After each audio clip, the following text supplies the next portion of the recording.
Hallelujah, hallelujah. യേശുവേ ആരാധന. യേശുവേ ആരാധന. സുഭാഷിതങ്ങളുടെ പുസ്തകം 30-ാം അധ്യായം 5-ാം തിരുലിഖിതം. കർത്താവിൻ്റെ ഓരോ വാക്കും സത്യമെന്ന് തെളിയുന്നു. തന്നെ അഭയം പ്രാപിക്കുന്നവർക്ക് അവിടുന്ന് കവചമാണ്. ഈ വചനത്തിൻ്റെ അത്ഭുത ശക്തിയാൽ നിങ്ങൾക്കേവർക്കും കൃപയും സമാധാനവും. Hallelujah, hallelujah. പ്രിയപ്പെട്ട സഹോദരങ്ങളെ, ഇന്ന് നാം വളരെ ഉന്നതമായ ഈ ദൈവരാജ്യ ശുശ്രൂഷയിൽ പങ്കെടുക്കുമ്പോൾ നമ്മുടെ കുടുംബത്തിൻ്റെ ഒരു അത്ഭുതം, ഒരു ഇടപെടൽ, ദൈവത്തിൻ്റെ ഒരു സ്നേഹം, ദൈവത്തിൻ്റെ ഒരു സ്പർശനം നാം പ്രതീക്ഷിക്കണം. അതിരമ്പുഴ കൺവെൻഷൻ നടക്കുമ്പോൾ മാന്നാനത്ത് നിന്നൊരു കുടുംബം അവരുടെ ജീവിതത്തിൽ ദൈവം എങ്ങനെ ഇടപെട്ടു എന്ന് വെളിപ്പെടുത്തുകയുണ്ടായി. എൻ്റെ പേര് ജോസഫ്, മാന്നാനം വീട്ടുപേര് തടത്തിൽ. മാർച്ച് 18-ാം തീയതി ഞാൻ അതിരമ്പുഴ ഞങ്ങളുടെ കുടുംബയോഗത്തിൻ്റെ ഒരു നേർച്ച നടത്തുമായിരുന്നു. 100 തേങ്ങ ഉണ്ടായിരുന്നു പൊട്ടിക്കാൻ. 67 തേങ്ങ പൊട്ടിച്ചപ്പോൾ എൻ്റെ കണ്ണിൻ്റെ ചീളടിച്ച് വലത്തിൽ നിന്ന് നഷ്ടപ്പെട്ടു പോയി. ഉടനെ മെഡിക്കലിൽ പോയി ഓപ്പറേഷൻ ചെയ്തു. തകർന്നു പോയി. അന്ന് പോയി കർത്താവിനെ വിളിക്കുവാണ്. ബുധനാഴ്ച ആരാധന സമയത്ത് എൻ്റെ കണ്ണിൻ്റെ കാഴ്ച നഷ്ടപ്പെട്ടു. കർത്താവേ നന്ദി, ദൈവമേ നന്ദി, യേശുവേ നന്ദി. ഹല്ലേലൂയ. നിങ്ങൾക്ക് മനസ്സിലായില്ലല്ലോ? ഞാൻ പറഞ്ഞുതരാം. ഈ അപ്പച്ചൻ ഇവിടെ ഒരു നേർച്ച നടത്താൻ വേണ്ടി തേങ്ങ പൊട്ടിച്ചോണ്ടിരിക്കുകയായിരുന്നു. അപ്പോൾ ഒരു ചിരട്ട തെറിച്ച് കണ്ണിൻ്റെ ചിരട്ടയുടെ ചീള് തെറിച്ച് കണ്ണിൻ്റെ ഒരു ഭാഗം പൊളിഞ്ഞു പോയി അല്ലേ? കണ്ണിൻ്റെ കാഴ്ചശക്തി നഷ്ടപ്പെട്ടു പോയി. ഒരു ഭാഗം കൊണ്ട് കണ്ണങ്ങ് പോയി, ചിരട്ട അങ്ങോട്ട് പോയി. കണ്ണിൻ്റെ കാഴ്ചശക്തി നഷ്ടപ്പെട്ടു. മെഡിക്കൽ കോളേജിൽ അഡ്മിറ്റ് ചെയ്തു. പിന്നെ ഓപ്പറേഷന് വിധേയനാക്കി. എന്നിട്ടും കാഴ്ച ശരിയായി കിട്ടിയില്ല. അങ്ങനെ ഇരിക്കുമ്പോൾ ഈ അതിരമ്പുഴ കൺവെൻഷൻ ഈ പള്ളി അങ്കണത്തിലേക്ക് വന്നു. ഈ കൺവെൻഷനിൽ ബുധനാഴ്ച 10,000 ചേർന്ന് യേശുവേ യേശുവേ എന്ന് കരഞ്ഞ് പ്രാർത്ഥിച്ചുകൊണ്ട സമയത്ത് കണ്ണിന് ദൈവം വന്ന് കാഴ്ചശക്തി തിരിച്ചു കൊടുത്ത് അനുഗ്രഹിച്ചു. ഈ കഴിഞ്ഞ ബുധനാഴ്ച പ്രൈസ് ദി ലോർഡ്, നമ്മളെല്ലാവരും പേക്കം എന്ന് പറഞ്ഞ് അങ്ങോട്ടും ഇങ്ങോട്ടും നോക്കിയിരിക്കുമ്പോൾ ചേട്ടൻ യേശുവേ എന്ന് പറഞ്ഞ് വിളിച്ച് വിശ്വാസത്തോടെ പ്രാർത്ഥിച്ച് തൽക്ഷണം ചേട്ടൻ്റെ അടുത്തേക്ക് യേശു അങ്ങ് നടന്നു ചെന്നു. യേശു കണ്ണുകളിൽ തൊട്ട് കണ്ണുകൾക്ക് കാഴ്ചശക്തി പകർന്നു. Praise the Lord. കർത്താവ് അനുഗ്രഹിച്ച് നന്നായിട്ട് ഇടതോടും വലതോടും നന്നായിട്ട് നാടി കൈയടിച്ച് ദൈവത്തെ മാത്രം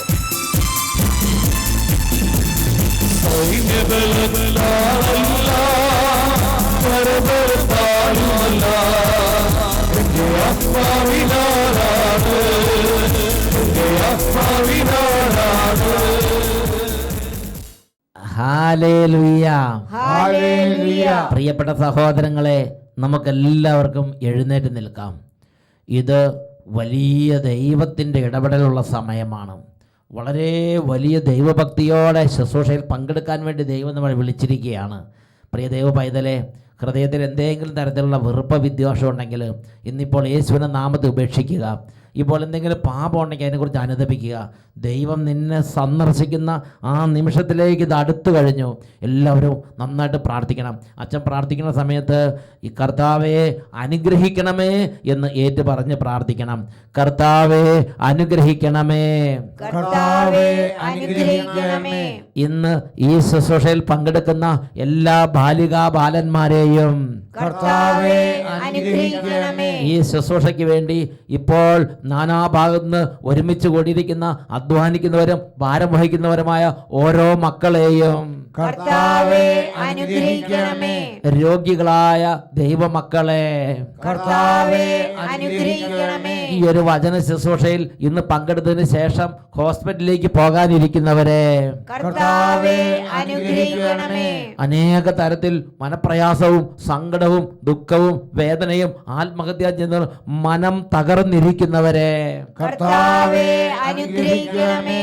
പ്രാർത്ഥിക്കാൻ ഒട്ടും കഴിവില്ലാത്ത വിധം ഹൃദയത്തിൽ മന്ദത ബാധിച്ചവരെ കർത്താവേ അനുഗ്രഹിക്കണമേ. വചനം കേൾക്കുമ്പോൾ ദുരാത്മ പീഡയുള്ള ദൈവമക്കളെ കർത്താവേ അനുഗ്രഹിക്കണമേ. ഓരോ കുടുംബങ്ങളെയും കർത്താവേ അനുഗ്രഹിക്കണമേ. ഈ പ്രോഗ്രാം അറ്റൻഡ് ചെയ്യുന്ന എല്ലാ രാജ്യങ്ങളെയും കർത്താവേ അനുഗ്രഹിക്കണമേ. രണ്ട് കരങ്ങൾ ഉയർത്തി എല്ലാ ഭൂഖണ്ഡങ്ങളെയും അനുഗ്രഹിക്കാൻ, എല്ലാ രാജ്യങ്ങളെ അനുഗ്രഹിക്കാൻ, എല്ലാ കുടുംബങ്ങളെ അനുഗ്രഹിക്കാൻ, ഇതിൽ ഓരോ വ്യക്തികളെ അനുഗ്രഹിക്കാൻ വേണ്ടി കരങ്ങൾ ഉയർത്തി നമുക്ക് ഉറക്കെ സ്തുതിക്കാം. ഹല്ലേലൂയ, ഹല്ലേലൂയ, ഹല്ലേലൂയ, ആരാധന. പരിശുദ്ധാത്മാവേ നിറയണമേ, കൃപ ചൊരിയണമേ, അഭിഷേകം ചൊരിയണമേ, നന്മ നിറയ്ക്കണമേ, സൗഖ്യം നിറയ്ക്കണമേ, സ്നേഹം നിറയ്ക്കണമേ, സന്തോഷം നിറയ്ക്കണമേ, വചനം നിറയ്ക്കണമേ, ആത്മാവിനെ നിറയ്ക്കണമേ, കൃപ നിറയ്ക്കണമേ, വിടുതൽ നൽകണമേ, ഉയർച്ച നൽകണമേ, ഉണർവ് നൽകണമേ, സമാധാനം നൽകണമേ, കുടുംബങ്ങളെ രക്ഷിക്കണമേ, യുവതിവാക്കന്മാരെ അനുഗ്രഹിക്കണമേ. Hallelujah, hallelujah. യേശുവേ ആരാധന, ആരാധന, ആരാധന. യേശുവേ ആരാധന, ആരാധന. Hallelujah, hallelujah. യേശുവേ ആരാധന, യേശുവേ ആരാധന, യേശുവേ ആരാധന, യേശുവേ ആരാധന, യേശുവേ ആരാധന, യേശുവേ നന്ദി. Praise the Lord. Praise the Lord. Hallelujah. Hallelujah. നമുക്ക് എല്ലാവർക്കും സംസ്ഥാനങ്ങളിലേക്ക് ഇരിക്കാം. ഇന്ന് നാം ചിന്തിക്കുന്നത് എങ്ങനെ ഈ സമാധാന തകർച്ച എന്നതിനെ കുറിച്ചാണ്. യേശയ്യായുടെ പുസ്തകത്തിൽ 57-ാം അധ്യായം 20-21 തിരുലിഖിതങ്ങൾ. ദുഷ്ടർ പ്രക്ഷുബ്ധമായ കടല് പോലെയാണ്, അവർക്ക് ശാന്തമാകാനാവുകയില്ല. അതിലെ വെള്ളം ചെളിയും മാലിന്യങ്ങളും അടിച്ചു കയറ്റുന്നു. എൻ്റെ ദൈവം അരുളി ചെയ്യുന്നു, ദുഷ്ടർക്ക് സമാധാനം ലഭിക്കുകയില്ല. പ്രിയപ്പെട്ട സഹോദരങ്ങളെ, ഇന്ന് ഒരുപാട് പേരുടെ ജീവിതത്തിലെ പ്രശ്നമാണ് എല്ലാം വളർന്നു, സമാധാനമില്ല, എല്ലാം തവിട് പൊടിയായി. ഒരുപാട് അധ്വാനിച്ച്, ഒരുപാട് ഓടി നടന്ന്, എല്ലാം വളർത്തി വളർത്തി വളർത്തി കൊണ്ടുവന്ന് ഫലമെടുക്കാറായപ്പോൾ എല്ലാം തകർന്ന് തരിപ്പണമായി. ജോലി കിട്ടാറായപ്പോൾ രോഗം വന്നു. എല്ലാം റെഡിയായപ്പോൾ ഒന്നും അനുഭവിക്കാൻ പറ്റാതെയായി. എല്ലാം കൈവിട്ടു പോയ അനുഭവം. കാറ്റിനെ പിടിക്കാൻ വേണ്ടി ഓടിയ മാതിരി ജീവിതത്തിൽ തോന്നുക. ഒരുപാട് പേരുടെ വേദനയാണിത്. പ്രിയപ്പെട്ട സഹോദരങ്ങളെ, എന്തുകൊണ്ടാണ് നമ്മൾ അധ്വാനിച്ചിട്ട് നമ്മുടെ സമ്പത്ത് അവിടെ ഉയർന്നു വന്നൊരു സമാധാനമായി മാറാത്തത്? എന്തുകൊണ്ടാണ് നാം പഠിച്ചിട്ട് ആ പഠിപ്പിൻ്റെ സർട്ടിഫിക്കറ്റ് കിട്ടിയിട്ട് അതെല്ലാം കൂടി ഒരു അനുഗ്രഹമായി, ഒരു സമാധാനമായി ജീവിതത്തിലേക്ക് രൂപാന്തരപ്പെടാത്തത്? എന്തുകൊണ്ടാണ് നാം വളർത്തിയ സാമ്രാജ്യങ്ങളെല്ലാം തകർന്ന് തരിപ്പണമായി കിടക്കുന്നത്? സങ്കീർത്തന പുസ്തകം 45-ാം അധ്യായം 6-7 തിരുലിഖിതങ്ങൾ. ദൈവവചനം അവിടെ ഒരു ദൈവ പൈതലിനെ അവതരിപ്പിക്കുകയാണ്. എന്താണ് ഈ ദൈവ പൈതലിൻ്റെ പ്രത്യേകത? അദ്ദേഹത്തിൻ്റെ ചെങ്കോൽ എന്ന് ഉയർത്തി നിൽക്കുന്നു. അദ്ദേഹത്തിൻ്റെ സിംഹാസനത്തിന് മങ്ങലേൽക്കുന്നില്ല. ഓരോ ദിവസവും കഴിയുന്നവർ അധ്വാനം ചെയ്യുന്നതെല്ലാം മഹത്വമായി, സമാധാനമായി മേൽക്കുമേൽ കൂടി കൂടി കൂടി കുന്നുകൂടി വരികയാണ്. എന്താണ് കാരണം? അതാണ് 45-ാം അധ്യായം 6-7 തിരുലിഖിതങ്ങൾ. നിന്റെ ദിവ്യ സിംഹാസനം എന്നേക്കും നിലനിൽക്കുന്നു. നിന്റെ ചെങ്കോൽ നീതിയുടെ ചെങ്കോലാണ്. നീ നീതിയെ സ്നേഹിക്കുകയും ദുഷ്ടതയെ വെറുക്കുകയും ചെയ്യുന്നു. ആകയാൽ നിന്റെ ദൈവം നിന്നെ മറ്റുള്ളവരിൽ നിന്ന് ഉയർത്തി ആനന്ദത്തിൻ്റെ തൈലം കൊണ്ട് നിന്നെ അഭിഷേകം ചെയ്തിരിക്കുന്നു. നിന്റെ ദൈവം, ആകയാൽ നിന്റെ ദൈവം നിന്നെ മറ്റുള്ളവരിൽ നിന്ന് ഉയർത്തി ആനന്ദത്തിൻ്റെ തൈലം കൊണ്ട് അഭിഷേകം ചെയ്തു. നിന്റെ ദിവ്യ സിംഹാസനം എന്നേക്കും നിലനിൽക്കാൻ തക്കവിധം ദൈവം അവിടെ പ്രവർത്തിച്ചു കൊണ്ടിരിക്കുന്നു. നിന്റെ ചെങ്കോൽ എന്നും നിന്റെ കയ്യിലിരിക്കാൻ തക്കവിധം ദൈവം അത് നിന്റെ കയ്യിൽ പിടിപ്പിച്ചു നിർത്തുന്നു. പ്രിയപ്പെട്ട സഹോദരങ്ങളെ, എന്താണ് അതിൻ്റെ കാരണം? ബൈബിളിൽ 45-ാം അധ്യായത്തിൽ സങ്കീർത്തന പുസ്തകം രേഖപ്പെടുത്തുകയാണ്, നീ ദുഷ്ടതയെ വെറുക്കുകയും നീതിയെ സ്നേഹിക്കുകയും ചെയ്യുന്നു. പ്രിയപ്പെട്ട സഹോദരങ്ങൾ, ദുഷ്ടത അത് നമ്മുടെ അധ്വാനത്തിൻ്റെ മണ്ഡലങ്ങളെയും ഉയർച്ചയുടെ മണ്ഡലങ്ങളെയും മനസ്സിൻ്റെ സമാധാനത്തെയും ആത്മാവിൻ്റെ സ്വസ്ഥതയും നശിപ്പിക്കുന്ന വളരെ കഠിനമായ ഒരു പ്രശ്നമാണ്. ഇതാ നരകവിധി നിനക്ക് വേണ്ടി കാത്തിരിക്കുന്നു എന്ന് ദൈവത്തിന് യേശു പഠിപ്പിക്കാൻ തക്കവിധം അത്രയും വലിയ കഠിനമായ ഒരു വിപത്താണ് ദുഷ്ടത എന്നുള്ളത്. എന്നാൽ നമ്മളോ ഇതിനെക്കുറിച്ച് ഗവനിക്കുന്നുമില്ല. നാം ഇതിനെക്കുറിച്ച് ഗവനിക്കാതെ ഇത് നാം അങ്ങോട്ടും ഇങ്ങോട്ടും ദുഷ്ടതയോടെ അങ്ങോട്ടും ഇങ്ങോട്ടും നശിപ്പിച്ചുകൊണ്ടിരിക്കുകയാണ്. ഞാൻ ചില ആളുകളെ ഓർക്കുന്നുണ്ട്. ഒരാൾ എന്നോട് പറഞ്ഞിങ്ങനെയാണ്, ഒരു വലിയ ധനാഢ്യനെ അദ്ദേഹം പരാമർശിച്ച് എന്നിട്ട് പറയുകയാണ്, ഈ ധനാഢ്യൻ ഇത്രയും സമ്പത്ത് ഇങ്ങനെ ഉണ്ടായത് എങ്ങനെയാണെന്നറിയാവോ? സാത്താൻ പൂജ. അയാൾ സാത്താനെ പൂജിച്ചുണ്ടാക്കിയതാണ്. എന്നിട്ട് വീണ്ടും പറഞ്ഞു, അതെ, അദ്ദേഹത്തിൻ്റെ വീട്ടിൽ പൂജാരിമാരും കൂടോത്രങ്ങളൊക്കെ നടക്കുന്നുണ്ട്, വെച്ചിട്ടുണ്ട്. അദ്ദേഹം ശരിയല്ല. എനിക്കും അദ്ദേഹത്തോടൊരു ഇഷ്ടക്കേട് തോന്നി. നല്ല പേരുകെട്ടൊരു മനുഷ്യനാണ്, പക്ഷേ ഇങ്ങനെയെല്ലാം കേട്ട് എനിക്കും ഒരു ഇഷ്ടക്കേട് തോന്നി. ഞാൻ ഒരു നാൾ അദ്ദേഹത്തെ വ്യക്തിപരമായി സംസാരിച്ച് ഞാൻ ആ ധനാഢ്യനുമായി വ്യക്തിപരമായി കാര്യങ്ങൾ ചോദിച്ചറിഞ്ഞ് അപ്പോഴാണ് എനിക്ക് മനസ്സിലായത്, ദൈവത്തിൻ്റെ തിരുമുമ്പിൽ ദശാംശം കൊടുത്തും ദേവാലയ കർമ്മങ്ങൾ അനുഷ്ഠിച്ചും വിശുദ്ധ ജീവിതം നയിച്ചും തൊഴിലാളികളെ സ്നേഹിച്ചും എല്ലാം നീതിയോടെ ചെയ്ത് ഒരുപാട് ദാനധർമ്മം ചെയ്ത് അങ്ങനെ വലിയ ധർമ്മിഷ്ഠനായ ഒരു വ്യക്തിയായിരുന്നു അദ്ദേഹം. പക്ഷേ അദ്ദേഹത്തെക്കുറിച്ച് എൻ്റെ ചെവിയിലേക്ക് ആ ഒരു മനുഷ്യൻ ഈ ദുഷ്ടത മനഃപൂർവ്വം പറഞ്ഞു പിടിപ്പിച്ച്. പ്രിയപ്പെട്ട സഹോദരൻ, ഞാൻ പിന്നീട് തിരിഞ്ഞു ചിന്തിച്ച് എന്തുകൊണ്ടാണ് ഈ മനുഷ്യൻ വെറുതെ ആ ധനാഢ്യനെ കുറിച്ച് ഇത്രമാത്രം ദുഷ്ടത എൻ്റെ ചെവിയിലേക്ക് പറഞ്ഞത്? എങ്ങനെ അയാൾക്ക് ആ വ്യക്തിയെക്കുറിച്ച് ഇങ്ങനെ ദുഷി പറയാൻ സാധിച്ച്? ദൈവത്തിൻ്റെ വചനം പഠിപ്പിക്കുകയാണ്, ഹൃദയത്തിൻ്റെ ഉള്ളിൽ കിടക്കുന്ന ദുഷ്ടത തന്നെ. ഞാൻ വേറൊരു വ്യക്തിയെ എന്നോട് സംസാരിച്ചപ്പോൾ പറയേണ്ടത് ഞാൻ കേട്ടു. ഒരു പള്ളിക്ക് വേണ്ടി ആത്മാർത്ഥമായി അധ്വാനിച്ചൊരു മനുഷ്യൻ, അദ്ദേഹത്തിൻ്റെ കയ്യിൽ നിന്ന് ഒരുപാട് പണം ഇടവക ദേവാലയം അവിടെ വരുന്നതിന് വേണ്ടി ചെലവഴിക്കപ്പെട്ടിട്ടുണ്ട്. ആ മനുഷ്യനെ കുറിച്ച് പറയുകയാണെങ്കിൽ കോടികൾ തട്ടിയിട്ടുണ്ട്, കോടികൾ വെട്ടിയിട്ടുണ്ട്. നോക്കുക, യാതൊരു തരത്തിലുള്ള മാനദണ്ഡമില്ല, മനസ്സാക്ഷിയില്ലാതെ ദുഷ്ടത അയാളുടെ വായിൽ നിന്ന് അങ്ങോട്ട് ഈ വീപ്പയിൽ നിന്ന് അങ്ങോട്ട് പുറത്തേക്ക് ഒഴുകണത് പോലെ അയാളുടെ വായിൽ നിന്ന് ദുഷ്ടത വമിക്കുക. ഒരു നന്മ കണ്ടാൽ അത് നന്മയായിട്ട് അംഗീകരിക്കാൻ പറ്റുന്നില്ല. ഒരു നന്മ കണ്ടാൽ അത് സന്തോഷിക്കാൻ പറ്റുന്നില്ല. അതിനെ തിന്മയായി ചിത്രീകരിച്ച്, അതിനെ തിന്മയായി പ്രചരിപ്പിച്ച്, അതിനെക്കുറിച്ച് കിംവദന്തികൾ പറഞ്ഞു വരത്തി അതിൽ സന്തോഷിക്കുന്ന വളരെ കഠിനമായ ചില ജീവിത രീതികൾ ചില മനുഷ്യർ അവലംബിച്ചുകൊണ്ടിരിക്കുന്നുണ്ട്. ഒരുപക്ഷെ അറിയാതെ നമ്മളും ആ ഒരു ജീവിതത്തിന് ഉടമയാണെങ്കിൽ പ്രിയ ദൈവമക്കളെ, ഈ വചനം കേൾക്കുന്ന ഈ സമയം ആത്മശോധന ചെയ്യണം. ഇത് നരകത്തീ കൊണ്ടുവരുന്ന പാപമാണ്. ഇത് നരകവിധിക്ക് എന്നെ നിങ്ങൾ അർഹരാക്കുന്ന പാപമാണ്. പ്രിയപ്പെട്ട സഹോദരൻ, കുടുംബത്തിൻ്റെ എല്ലാ ഉയർച്ചയും നശിപ്പിക്കുന്ന, കുടുംബത്തിൻ്റെ ഉയർച്ചയ്ക്ക് കോടാലി വെക്കുന്ന പാപമാണ് ഈ ഒരു ദുഷ്ടത എന്നുള്ളത്. യേശുവിൻ്റെ ജീവിതത്തിൽ ഇതേപോലെ ഹൃദയത്തിൻ്റെ ദുഷ്ടത നിമിത്തം യേശുവിനെ അംഗീകരിക്കാൻ പറ്റാത്ത ആളുകളെ കാണുന്നുണ്ട്. യേശുവിൻ്റെ മേൽ ചെളിയും മാലിന്യങ്ങളും അടിച്ചു കയറ്റിയ, യേശു ക്രിസ്തുവിനെ ദുഷിച്ചു പറഞ്ഞിരുന്ന ആളുകളെ ബൈബിളിൽ കാണുന്നുണ്ട്.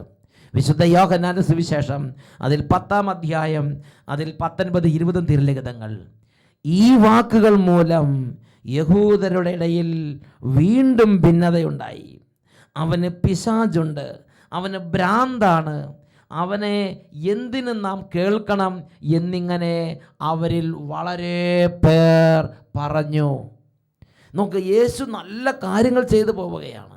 പിതാവിൻ്റെ പ്രവൃത്തികൾ ചെയ്ത് കടന്നു പോകുന്ന യേശുവിനെയാണ് ബൈബിളിൽ കാണുന്നത്. പിതാവിൽ നിന്ന് കേൾക്കുകയും പിതാവിൽ കാണുകയും ചെയ്യുന്നത് പറയുകയും പ്രവർത്തിക്കുന്ന യേശുവിനെയാണ് ബൈബിളിൽ കാണുന്നത്. എന്നാൽ ആ യേശുവിനെ കണ്ടപ്പോൾ ഹൃദയം കൊണ്ട് അങ്ങ് അംഗീകരിക്കാൻ പറ്റുന്നില്ല, അതങ്ങോട്ട് മനസ്സിലാക്കാൻ പറ്റുന്നില്ല, അതിനെ അങ്ങോട്ട് സ്നേഹിക്കാൻ പറ്റുന്നില്ല. അവന് ഭ്രാന്താണ്, അവന് പിശാചുണ്ട്, ഇങ്ങനെ ദുഷിവാക്കുകൾ കൊണ്ട് യേശുവിനെക്കുറിച്ച് കിംവദന്തി പരത്തുന്ന പലരെയും ബൈബിളിൽ നമ്മൾ കാണുന്നുണ്ട്. വീണ്ടും വിശുദ്ധ യോഹന്നാന്റെ സുവിശേഷം 10-ാം അധ്യായം 31-ാം വാക്യം, യഹൂദർ അവനെ എറിയാൻ വീണ്ടും കല്ലുകൾ എടുത്തു. അതിൻ്റെ അർത്ഥം ഇതിനു മുമ്പ് പലതവണ എറിഞ്ഞു കൊല്ലാൻ കല്ലുകൾ എടുത്തിട്ടുണ്ട്. എറിയുന്നതിനാ ദ്രോഹിക്കാൻ, അപമാനിക്കാൻ. യഹൂദർ അവനെ എറിയാൻ വീണ്ടും കല്ലുകൾ എടുത്തു. വിശുദ്ധ യോഹന്നാന്റെ സുവിശേഷം 10-ാം അധ്യായം 39-ാം വാക്യം, വീണ്ടും അവർ അവനെ ബന്ധിക്കാൻ ശ്രമിച്ചു, എന്നാൽ അവൻ അവരുടെ കൈകളിൽ നിന്ന് രക്ഷപ്പെട്ടു. പ്രിയപ്പെട്ട സഹോദരങ്ങളെ, യേശു നന്മ ചെയ്ത് കടന്നുപോയി, യേശു സ്വർഗരാജ്യം പ്രഘോഷിച്ച് കടന്നുപോയി. എന്നാൽ ഇത് കേട്ടുകൊണ്ടിരുന്ന ആ യേശു ക്രിസ്തുവിന് അടുത്തുണ്ടായിരുന്ന പല ആളുകളുടെയും സ്വഭാവം എന്തായിരുന്നു? യേശുവിനെ കൊല്ലണം, യേശുവിനെ ദ്രോഹിക്കണം, യേശുവിനെ അപമാനിക്കണം, അവനിൽ കുറ്റം കണ്ടുപിടിക്കണം, അവനിൽ കുറ്റം ആരോപിക്കണം. ഇതിനു വേണ്ടി തന്നെ കച്ചകെട്ട് ഇറങ്ങി യേശുവിന് ചുറ്റും നടന്നിരുന്ന ആളുകളുണ്ടായിരുന്നു എന്നുള്ളൊരു സത്യമാണ്. വിശുദ്ധ യോഹന്നാന്റെ സുവിശേഷം 12-ാം അധ്യായം അതിൽ 37-ാം തിരുലിഖിതം വചനത്തിൽ ഇങ്ങനെയാണ് നമ്മൾ വായിക്കുന്നത്. ഇത് പറഞ്ഞതിന് ശേഷം യേശു അവരിൽ നിന്ന് പോയി രഹസ്യമായി പാർത്തു. അവൻ വളരെ അടയാളങ്ങൾ അവരുടെ മുമ്പാകെ പ്രവർത്തിച്ചെങ്കിലും അവർ അവനിൽ വിശ്വസിച്ചില്ല. Hallelujah, hallelujah. പ്രിയപ്പെട്ട സഹോദരൻ ശ്രദ്ധിക്കുക, യേശു വളരെ പ്രകടമായി ദൈവരാജ്യം പ്രസംഗിച്ചു, വിശ്വസിക്കാൻ തക്കവിധം വലിയ അടയാളങ്ങൾ അവരുടെ മുമ്പിൽ കാണിച്ചു. പക്ഷേ അവർ അംഗീകരിച്ചില്ല, അവർ യേശുവിനെ അംഗീകരിച്ചില്ല, വിശ്വസിച്ചില്ല. വീണ്ടും വിശുദ്ധ യോഹന്നാന്റെ സുവിശേഷം 7-ാം അധ്യായത്തിൽ രസകരമായ മറ്റൊരു രംഗമുണ്ട്. യേശുവിനെ ബന്ധിക്കാൻ വേണ്ടി അവർ ശ്രമിച്ചു, യേശുവിനെ കൊല്ലാൻ വേണ്ടി ആലോചിച്ചു, യേശുവിനെ പിടിച്ചു കെട്ടിക്കൊണ്ട് വരാൻ വേണ്ടി ഇതാ ഇവർ ഫരീസയന്മാരും കൂട്ടരും ഇതാ സേവകന്മാരെ യേശുവിൻ്റെ അടുത്തേക്ക് അയച്ചിരിക്കുകയാണ്. സേവകന്മാർ യേശുവിൻ്റെ അടുത്ത്, പാവപ്പെട്ട മനുഷ്യർ, സാധാരണ മനുഷ്യർ യേശുവിൻ്റെ അടുത്ത് ചെന്നു. അപ്പോൾ അവർക്ക് യേശുവിൽ നല്ല മതിപ്പായി. അങ്ങനെ ഈ സേവകന്മാർ യേശുവിനെ പിടിച്ചു കെട്ടാതെ വെറും കൈയോടെ തിരിച്ചു വന്നു. വിശുദ്ധ യോഹന്നാന്റെ സുവിശേഷം 7-ാം അധ്യായം 45 മുതൽ 48 വരെ തിരുലിഖിതങ്ങൾ. സേവകന്മാർ തിരിച്ചു ചെന്നപ്പോൾ പുരോഹിത പ്രമുഖന്മാരും ഫരീസയരും അവരോട് ചോദിച്ചു, എന്തുകൊണ്ടാണ് നിങ്ങൾ അവനെ കൊണ്ടുവരാത്തത്? അവർ മറുപടി പറഞ്ഞു, അവനെപ്പോലെ ആരും ഇന്നുവരെ സംസാരിച്ചിട്ടില്ല. അപ്പോൾ ഫരീസയർ അവരോട് ചോദിച്ചു, നിങ്ങളും വഞ്ചിതരായോ? അധികാരികളിലോ ഫരീസയരിലോ ആരെങ്കിലും അവനെ വിശ്വസിച്ചിട്ടുണ്ടോ? അപ്പോൾ നിങ്ങൾ മനസ്സിലാക്കണം, ആരാണ് കുറ്റം ആരോപിക്കാൻ വേണ്ടി നടന്നത്? ആരാണ് അവനെ അവിശ്വസിച്ചത്? സാധാരണ ജനമല്ല. അധികാരികളിലും ഫരീസയരിലും ആരെങ്കിലും അവനെ വിശ്വസിച്ചിട്ടുണ്ടോ? അവർ ചോദിക്കുകയാണ്. പ്രിയപ്പെട്ട സഹോദരങ്ങളെ, ഇതാണ് യേശുവിൻ്റെ ചുറ്റും കൂടിയ ഫരീസയ പ്രമുഖന്മാരുടെ, പുരോഹിത പ്രമുഖന്മാരുടെ, അങ്ങനെയുള്ള ഒരു കൂട്ടം ആളുകളുടെ മനസ്സിൻ്റെ സ്ഥിതി. എന്തുകൊണ്ടാണ് അവർക്കിങ്ങനെ യേശുവിനെ അംഗീകരിക്കാൻ പറ്റാതെ, യേശുവിനെ കുറിച്ച് കലുമിനി പറഞ്ഞ്, യേശുവിനെ കുറിച്ച് ദുഷി പറഞ്ഞ്, അപവാദം പറഞ്ഞ്, യേശുവിനെ കൊല്ലണം എന്ന ആഗ്രഹത്തോടെ എന്തുകൊണ്ടാണ് അവർ നടന്നത്? അതിനെക്കുറിച്ച് വിശുദ്ധ യോഹന്നാന്റെ ലേഖനത്തിൽ ഒരു പ്രബോധനം നമുക്ക് കാണാൻ സാധിക്കും. 8-ാം അധ്യായം 43-ാം തിരുലിഖിതം. യേശുവിൻ്റെ ചുറ്റും നിൽക്കുന്ന ആളുകൾ യേശു പറഞ്ഞ് സ്വീകരിക്കുന്നില്ല, അത് ഗ്രഹിക്കാൻ അവർ മെനക്കെടുന്നില്ല, പിന്നെയോ കുറ്റം ആരോപിക്കാനും കൊല്ലാനും അവർ മെനക്കെട്ട് ഇറങ്ങിയിരിക്കുകയാണ്. അപ്പോൾ യേശു അവരോട് സംസാരിക്കുന്ന ഭാഗമാണ് 8-ാം അധ്യായം 43-ാം തിരുലിഖിതം. ഞാൻ പറയുന്നത് എന്തുകൊണ്ട് നിങ്ങൾ ഗ്രഹിക്കുന്നില്ല? എൻ്റെ വചനം ശ്രവിക്കാൻ നിങ്ങൾക്ക് കഴിവില്ലാത്തത് കൊണ്ട് തന്നെ. നിങ്ങൾ നിങ്ങളുടെ പിതാവായ പിശാചിൽ നിന്നുള്ളവരാണ്, നിങ്ങൾ അവൻ്റെ ഇഷ്ടം നിർവഹിക്കാൻ ആഗ്രഹിക്കുന്നു. അപ്പോൾ ഹൃദയത്തിൽ പൈശാചിക പീഡ ഒരു വ്യക്തിയെ അലട്ടുമ്പോൾ നമുക്ക് ചുറ്റും നന്മ ചെയ്യുന്ന പലരെയും അംഗീകരിക്കാൻ ഉൾക്കൊള്ളാനും പറ്റാതെ അവരെക്കുറിച്ച് ദുഷി പറഞ്ഞ് അവരെ നശിപ്പിക്കാൻ വേണ്ടി നമ്മുടെ ജീവിതത്തിൻ്റെ മണിക്കൂറുകളും മിനിറ്റുകളും നാം നശിപ്പിച്ചുകൊണ്ടിരിക്കും. പ്രിയപ്പെട്ട സഹോദരങ്ങളെ, വലിയൊരു കെണിയാണത്, ഹൃദയത്തിലെ പൈശാചിക പീഡ. ഞാൻ പറയുന്നത് എന്തുകൊണ്ട് നിങ്ങൾ ഗ്രഹിക്കുന്നില്ല? അത് ഗ്രഹിക്കാൻ നിങ്ങൾക്ക് കഴിവില്ലാത്തത് കൊണ്ട് തന്നെ. കാരണം നിങ്ങൾ നിങ്ങളുടെ പിതാവായ പിശാചിൽ നിന്നുള്ളവരാണ്. ഇതാണ് എൻ്റെ ഒന്നാമത്തെ കാരണമായി യേശു ബൈബിളിൽ അവരോട് തന്നെ നേരിട്ട് പറയുന്നത്. ഇനി രണ്ടാമത്തെ കാരണമുണ്ട്. വിശുദ്ധ ലൂക്കായുടെ സുവിശേഷത്തിൽ 11-ാം അധ്യായത്തിൽ 39-ാമത്തെ വാക്യത്തിൽ നമുക്കത് വായിക്കാൻ സാധിക്കും. യേശു ഫരീസയരോടും പുരോഹിത പ്രമുഖന്മാരോടും നിയമജ്ഞരോടും കൺഫ്രണ്ട് ചെയ്യുന്ന, അവരെ നേരിടുന്ന ഒരു രംഗത്ത് യേശു നിരവധി കാര്യങ്ങൾ അവരെക്കുറിച്ച് പറഞ്ഞിട്ട് 39-ാമത്തെ വാക്യം വരുമ്പോൾ യേശു അവരെക്കുറിച്ച് പറയുകയാണ്, ഫരീസയരായ നിങ്ങൾ കോപ്പകളുടെയും പാത്രങ്ങളുടെയും പുറം കഴുകി വെടിപ്പാക്കുന്നു, നിങ്ങളുടെ അകമോ കവർച്ചയും ദുഷ്ടതയും കൊണ്ട് നിറഞ്ഞിരിക്കുന്നു. ഫരീസയ നിങ്ങൾ കോപ്പകളുടെയും പിഞ്ഞാണുകളുടെയും പുറം കഴുകി വെടിപ്പാക്കുന്നു, എന്നാൽ നിങ്ങളുടെ അകമോ കവർച്ചയും ദുഷ്ടതയും കൊണ്ട് നിറഞ്ഞിരിക്കുന്നു. പ്രിയപ്പെട്ട സഹോദരങ്ങളെ, നമ്മുടെ ഹൃദയത്തിൽ ദുഷ്ടത കുടികൊള്ളുന്നത് കൊണ്ടാണ് നമുക്ക് ചുറ്റുമുള്ളവരെ നന്മയെ അംഗീകരിക്കാതെ അവരെ ഇകഴ്ത്തി സംസാരിക്കുക, അവരെക്കുറിച്ച് ദുഷ്യവാക്കുകൾ പറയുക, അവരെക്കുറിച്ച് അപവാദം പറഞ്ഞു വരുത്തുക, അവരെ നശിപ്പിക്കുക, അവരെ സംശയിക്കുക, അവരെ വിശ്വസിക്കാതിരിക്കുക. എന്ത് ചെയ്താലും ചങ്കെടുത്ത് കാണിച്ച ചെമ്പരത്തിപ്പൂ എന്ന് പറഞ്ഞ വിധത്തിൽ നമ്മുടെ സ്വഭാവം മാറിപ്പോവുകയാണ്. കാരണം നമ്മുടെ ഉള്ളിൽ ദുഷ്ടതയാണ്. നമ്മുടെ ചുറ്റുവട്ടത്ത് ആളുകൾ പ്രവർത്തിക്കുമ്പോൾ അവരുടെ ആത്മാർത്ഥത കണ്ട് മനസ്സിലാക്കാൻ നമുക്ക് കഴിയുന്നില്ല. അതിൻ്റെ കുരുട്ടുബുദ്ധി നമ്മൾ പ്രവർത്തിക്കുകയാണ്. പ്രിയപ്പെട്ട സഹോദരങ്ങളെ, യേശു പറയാണ്, ഫരീസയരായ നിങ്ങൾ നിങ്ങളുടെ ഹൃദയത്തെ വിശുദ്ധമാക്കാൻ ഉത്സാഹിക്കുന്നില്ല, അത് ആർത്തിയും കവർച്ചയും ദുഷ്ടതയും കൊണ്ട് നിറഞ്ഞിരിക്കുന്നു എന്ന് പറയുകയാണ്. പ്രിയപ്പെട്ട സഹോദരങ്ങളെ, യേശു തുടർന്ന് ഇതിനെക്കുറിച്ച് പഠിപ്പിക്കുന്നുണ്ട്. ഈ ഒരു കാര്യത്തെക്കുറിച്ച് വിശുദ്ധ മത്തായി ശ്ലീഹയുടെ സുവിശേഷത്തിൽ 23-ാം അധ്യായത്തിൽ 33-ാമത്തെ വാക്യം നമ്മൾ വായിക്കുന്നത് എങ്ങനെയാണ്? സർപ്പങ്ങളെ, അണലി സന്തതികളെ, നരകവിധിയിൽ നിന്ന് നിങ്ങൾക്ക് എങ്ങനെ ഒഴിഞ്ഞു മാറാൻ കഴിയും? നിങ്ങൾക്ക് വേണ്ടി നരകവിധി കാത്തിരിക്കുന്നുവെന്ന് യേശു അവിടെ പഠിപ്പിക്കുകയാണ്. തുടർന്ന് 35-ാമത്തെ വാക്യത്തിൽ വീണ്ടും യേശു പഠിപ്പിക്കുകയാണ്, അങ്ങനെ നിരപരാധനായ ആബേലിൻ്റെ രക്തം മുതൽ ദേവാലയത്തിന് ബലിപീഠത്തിന് മധ്യേ വെച്ച് നിങ്ങൾ വധിച്ച ബറാക്കിയുടെ പുത്രനായ സക്കറിയയുടെ രക്തം വരെ ഭൂമിയിൽ ചൊരിയപ്പെട്ട എല്ലാ നീതിമാന്മാരുടെ രക്തം നിങ്ങളുടെ മേൽ നിപതിക്കും, നിങ്ങളുടെ തലയിൽ തന്നെ അത് പതിക്കും എന്ന് യേശു തൻ്റെ മുമ്പിലുണ്ടായിരുന്ന ഈ ഫരിസേയ പ്രമുഖന്മാരോട് പറയുകയാണ്. പ്രിയപ്പെട്ട സഹോദരങ്ങളെ, ഇന്നത്തെ ഈ കാലഘട്ടത്തിൽ നാം ജീവിക്കുന്ന ഈ അന്തരീക്ഷത്തിൽ നമ്മൾ നന്നായിട്ട് ചിന്തിച്ച് നോക്കണം. നമ്മുടെ ഹൃദയം ഇതുപോലെ ദുഷ്ടത നിറഞ്ഞ് മറ്റുള്ളവരെ അംഗീകരിക്കാൻ പറ്റാത്തൊരു സ്ഥിതിയാണോ?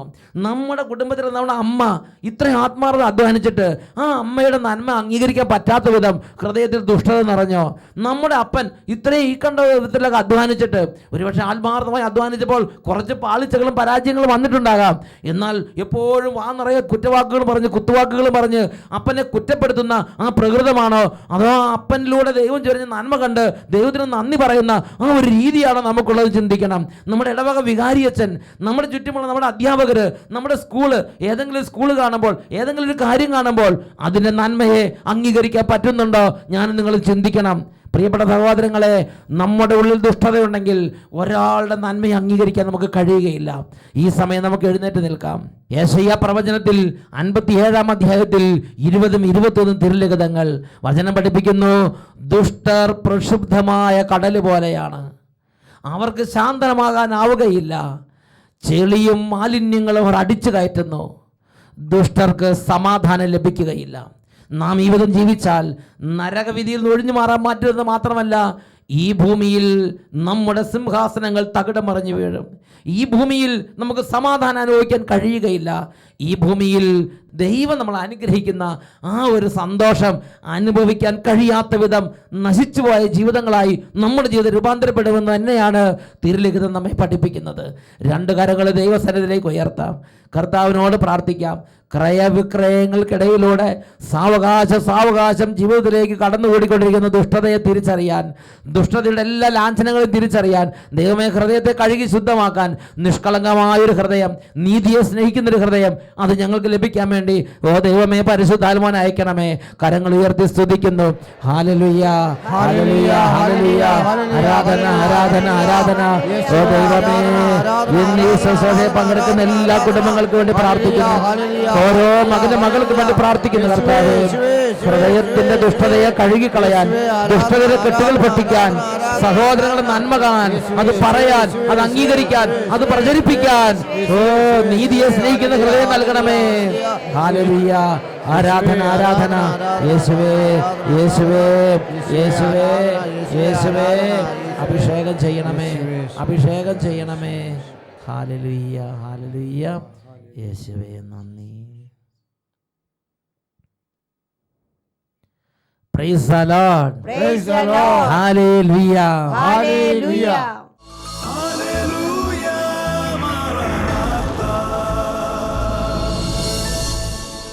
Come, Lord Jesus.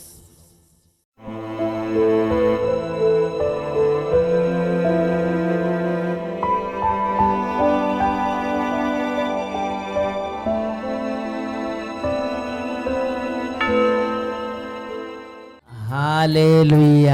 ഹല്ലേലൂയ. ഈ നിമിഷങ്ങളിൽ രാജാതിരാജാവായ യേശുവിൻ്റെ മുമ്പിൽ നമ്മുടെ ഓരോ കുടുംബത്തിൻ്റെ അവസ്ഥകളെ സമർപ്പിക്കാം. രോഗികൾ രോഗ അവസ്ഥയെ യേശുവിനോട് ഏറ്റുപറയുക. കടബാധിതയും വലിയ പ്രയാസങ്ങളുള്ളവർ അവരവരുടെ ഹൃദയത്തിൻ്റെ അവസ്ഥകളെ ഏറ്റുപറയുക. രണ്ട് കരങ്ങളും യേശുവിൻ്റെ സന്നിധിയിലേക്ക് ഉയർത്തി വലിയ സ്നേഹത്തോടെ വലിയ വിശ്വാസത്തോടെ യേശുവിനെ ആരാധിക്കട്ടെ. Hallelujah, hallelujah. യേശുവേ ആരാധന, ആരാധന. യേശുവേ ആരാധന. കുടുംബങ്ങളെ സ്പർശിക്കണമേ, ജീവിതങ്ങളെ സ്പർശിക്കണമേ, അന്ധകാരങ്ങളിൽ നിന്ന് രക്ഷിക്കണമേ, പൈശാചിക പീഡകളിൽ നിന്ന് മോചിപ്പിക്കണമേ. യേശുവേ ആരാധന, യേശുവേ ആരാധന, യേശുവേ യേശുവേ.